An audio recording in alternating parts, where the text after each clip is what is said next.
So hello everyone, welcome to a new lecture of OOPs. और यार आज हम देखने वाले हैं इनहेरिटेंस क्या होता है। यार ये हमारे ऊप्स का एक काफ़ी ज़्यादा इंपॉर्टेंट टॉपिक है, क्योंकि यार इसकी हेल्प से हम अपने कोड को रीयूज़ कर सकते हैं। हमने बहुत फर्स्ट लेक्चर्स में देखा था, एक प्रॉपर्टीज़ पढ़ी थी हमारे ऊप्स की कि we can reuse our code using inheritance. तो यार आज हम वही इनहेरिटेंस पढ़ने वाले हैं, कैसे क्या हम अपने कोड को रीयूज़ कर सकते हैं यार। क्योंकि अगर हम अपना कोड रीयूज़ कर पा रहे हैं तो यार हम अपना टाइम, अपने पैसे, अपने एफर्ट्स सब कुछ काफ़ी ईज़िली बचा सकते हैं।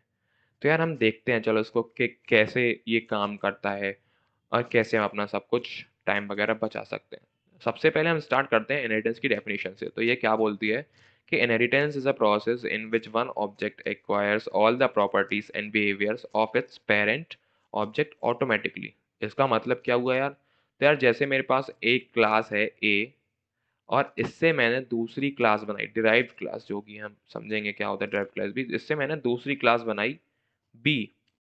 तो इसमें क्या हुआ कि ए की जो प्रॉपर्टीज थी वो सारी की सारी आ गई हमारे बी में।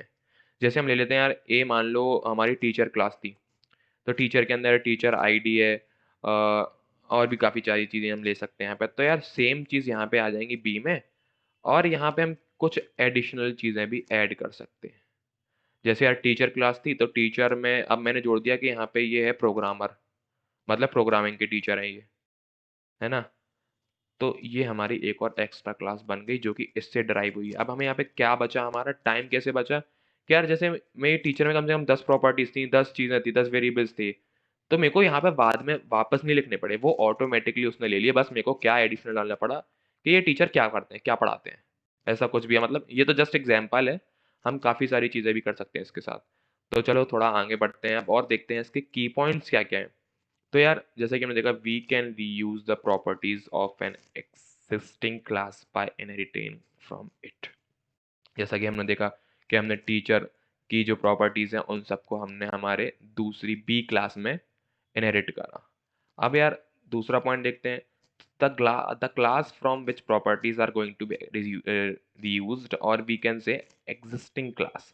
तो यार जो हमारा ए था ना, जो हमारा यहाँ पे ए था, वो क्या था? वो एग्जिस्टिंग क्लास था, वो पहले से था और हमको इसमें से प्रॉपर्टीज लेनी थी। तो ये हमारा हो गया बेस क्लास। ए क्या हो गई? Base class. जो हमारे प्लस क्लास पहले से बनी हुई है उसको हम बोलेंगे बेस क्लास। और दूसरा क्या पॉइंट है अब तीसरा, the new class which is inherited is called derived class. तो यार इससे हमने जो है, जो हमने बी क्लास बनाई है उसको हम क्या बोलेंगे? वो होगी हमारी डिराइव्ड क्लास, डिराइव्ड क्लास। और यार अब हम जो एक काफ़ी इंपॉर्टेंट पॉइंट है वो देखते हैं कि a derived class can have more than one base class. ये एक हमारे इनहेरिटेंस का टाइप भी है जो कि हम आगे देखेंगे। इसको हम समझ लेते हैं कि लाइक जैसे ए है एक बेस क्लास, और दूसरी क्लास हमने ले ली लेट्स से बी, और इनसे मिलके बन रहा है सी। इसका मतलब ये हुआ, तो इसकी दो बेस क्लास हो गई और जो सी है वो हमारी डिराइव्ड क्लास है। ये टाइप भी हम इसको काफ़ी डीप में समझेंगे, यहाँ पे इसको कोड भी करेंगे इस चीज़ को। तो यार जो हम सुनते आ रहे हैं रीयूजेबिलिटी, यूजेबिलिटी, कैसे क्या रीयूज हो रहा है? तो यार we can reuse class and add additional variables and member function. जैसा कि हमने देखा कि हमने ए से जो हमने बी बनाया था उसमें हम कुछ एडिशनल चीज़ें भी ऐड कर सकते हैं। जैसे हमने देखा था ये ए टीचर वाली क्लास है और बी को हमने उससे ड्राइव करा है, जिसमें हमने क्या कर दिया? प्रोग्रामिंग ऐड कर दिया कि यार प्रोग्रामिंग वाले सारे हैं ये। कुछ इस टाइप से ले सकते हैं उसको। और जैसे कि हमने देखा था यार, using of class saves time, obviously save हमारा टाइम बचाएगा। और ये एक काफ़ी एक इम्पोर्टेंट पॉइंट हो जाता है यहाँ पे, as it is already tested. यार देखो जो भी हमारा प्रोडक्शन में है, जैसे लेट्स से ए, जो हमारी टीचर क्लास थी वो बहुत देर से प्रोडक्शन में थी, मतलब वो उससे काम चल रहा था। तो यार वो ऑलरेडी सबसे पहले अगर हमने उसको प्रोडक्शन में डाला है तो वो हमने उसको टेस्ट भी कर रखा, उसको डीबग भी कर रखा होगा। और जस्ट हमने क्या करा, उससे एक न्यू क्लास बनाई और उसमें जस्ट हमने एक चीज़ ऐड कर दी, प्लस वन ऐड कर दिया मान लीजिए। तो यार हमें इसकी प्रॉपर्टीज तो मिल ही गई यहाँ पे। हमें बस यहाँ पे क्या चेक करना पड़ेगा, ये प्लस वन अच्छे से काम कर रहा है या नहीं कर रहा है। क्योंकि हमें पता है जो हमारी ए की प्रॉपर्टीज है वो तो सारी ऑलरेडी अच्छे से काम कर रही होंगी। तो यार ये जो हमारा जो डीबगिंग का जो सीन है और जो टेस्टिंग का सीन है, इन सब का टाइम और पैसे सब कुछ बचा लेता है यार। तो ये कुछ हमारा रीयूजेबिलिटी का कॉन्सेप्ट था हमारे इनहेरिटेंस का। अब हम आते हैं हमारे टाइप्स पे। इनहेरिटेंस के यार बहुत सारे टाइप्स होते हैं। तो सबसे पहला जो है वो होता है सिंगल इनहेरिटेंस, देन आता है मल्टीपल, देन आता है मल्टी लेवल, देन आता है हाइब्रिड और हायरार्कियल। सबसे पहले हम देखते हैं सिंगल लेवल इनहेरिटेंस क्या होता है। तो यार सबसे पहले इसको रिप्रेजेंटेशन का वे देख लेते हैं। तो यार यहाँ पे हमने एक क्लास ली, यहाँ पे हमने दूसरी क्लास ली और एक डाउन एरो लगा दिया। इसका मतलब क्या हुआ कि जो हमारी बी क्लास है वो ए से डिराइव हो रही है। नीचे एरो लगाया मतलब नीचे ए से बी बन रही है। तो यार यहाँ पे क्या हुआ, ए हमारी हो गई पेरेंट क्लास और बी हो गई चाइल्ड क्लास। तो यार सिंगल लेवल एंट्रेंस यही से एक ही छोटा सा कॉन्सेप्ट होता है कि यार a derive class with only one base class, एक ऐसी क्लास जिसका सिर्फ एक पेरेंट हो, जिसका सिर्फ एक पेरेंट मतलब बी का पेरेंट सिर्फ एक है। तो ये हो गया सिंगल लेवल इनहेरिटेंस। अब यार हम आते हैं हमारे दूसरे जो है multi level multiple inheritance. Multiple inheritance क्या होता है यार, इसके दो पेरेंट्स होते हैं। जैसे हम यहाँ पे देख सकते हैं कि multiple parents with one child.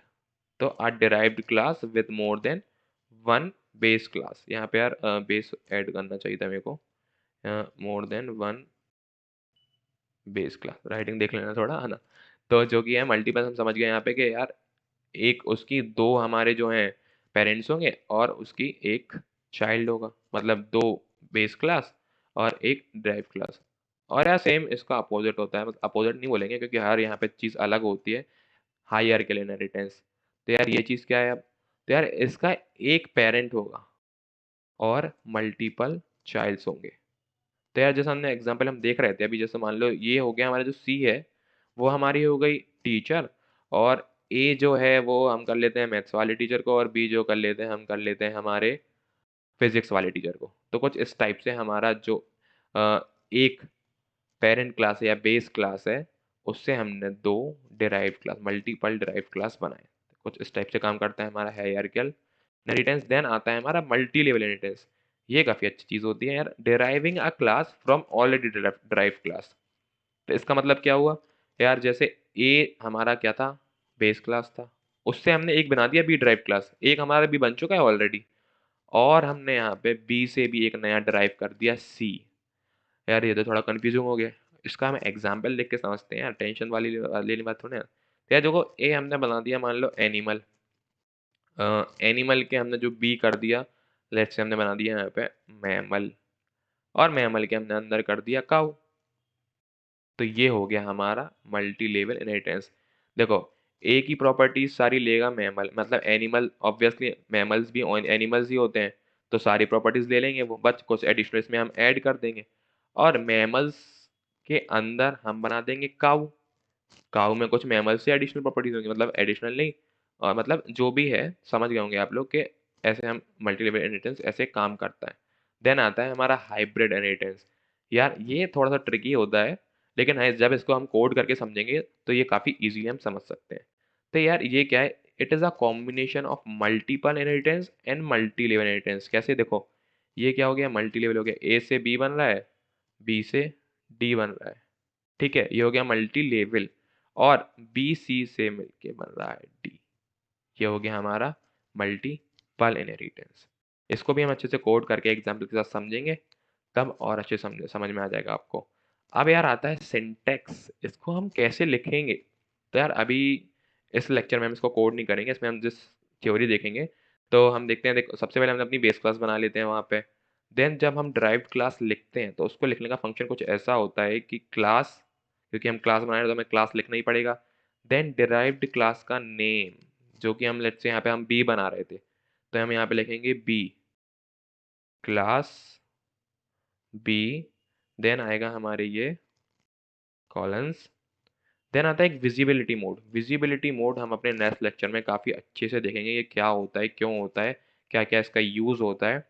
और देन आता है हमारा बेस क्लास का नाम, जिससे हमको इसको डिराइव करना है, तो हम यहाँ पे लिख देंगे ए। कुछ इस टाइप से यार हम इसको लिखते हैं, हम इसका जो हमारा सिंटेक्स होता है इनहेरिटेंस का, कि सबसे पहले क्लास बनाना है तो क्लास लिखते ही हैं, जब भी हम अगर नॉर्मल क्लास बना रहे हैं तो हम क्लास ही लिखते हैं, क्लास। देन उस क्लास का नाम जो हमें बनाना है, देन आता है हमारी कॉलन्स। देन क्या लिखेंगे हम, देन यहाँ पे लिखेंगे उसका विजिबिलिटी मोड। विजिबिलिटी मोड हम समझेंगे, और देन उसका जो नेम है बेस क्लास का नेम वो लिख देंगे सिंपली। और फिर अपना मेन फंक्शन हम कंटिन्यू कर सकते हैं। तो यार बस इतना ही था हमारे इस लेक्चर के लिए। अब हम मिलते हैं हमारे नेक्स्ट लेक्चर में। तब तक के लिए बाय बाय।